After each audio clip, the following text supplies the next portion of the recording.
Good afternoon. My name is Franklin Williams. I'm the president of the Florida Rugby Union, and I'm also a coach at the University of Miami. This video is brought to the membership because there are sweeping changes occurring in rugby, and we've had some sweeping changes occurring here in Florida. I hope that everyone will listen, make sure that all the players receive this, both men and women, the youth, and of course the parents.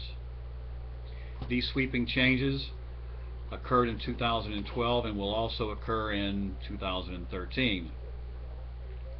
Our college men were forced to choose a new pathway. Their revenue is being sent to different conferences.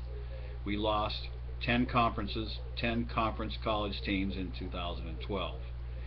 In 2013, our college women, of which there are 8 teams, could be forced to move on and out of Florida and pay their money into a different conferences to run national competitions. We also had SBROs. SBROs are state-based rugby organizations. These are our youth, 18 and under, more or less, and they have their own revenue stream. And finally, we have geographical unions. There's a pilot program going on with geographical unions, and I'll speak about those.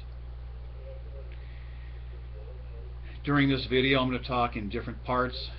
If this video is separated in 3 or 4 different parts, it's because my connection's not good.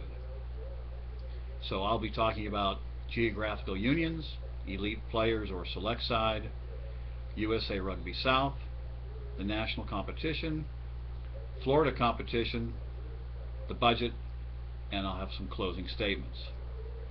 The first thing I'm going to talk about will be geographical unions. Exactly what are geographical unions?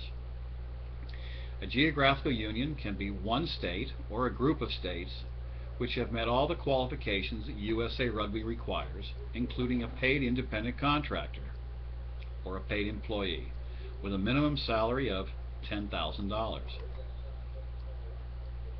What's the purpose of a geographical union?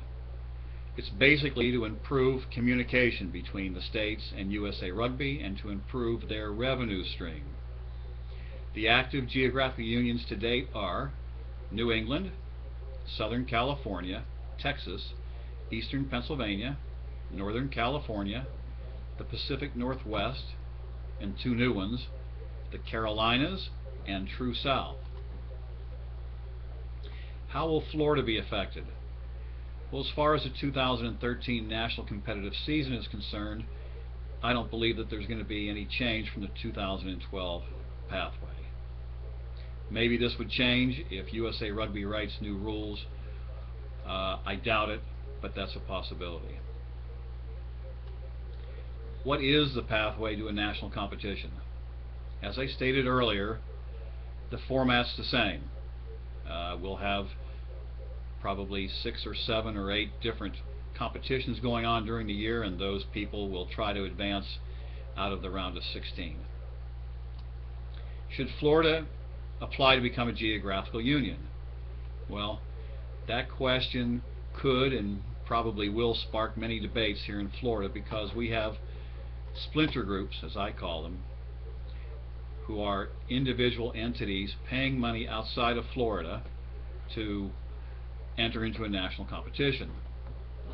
Forming a geographical union, in my opinion, is going to force all of us to come into one big group or pool and pay their money into a general account with specific rules, expenditures to union officers, clubs, coaches, vendors, suppliers, or players. It could allow rugby to continue to grow to the next level, and it will improve the level of experience we give to our players. Without this one general big fund of revenue, I believe it will be a very slow growth for our youth in Florida. At this point, I'm going to talk about the elite players, or select side. What's the philosophy behind a select side? The basic idea is to give selected players an opportunity to play against equal or better competition in order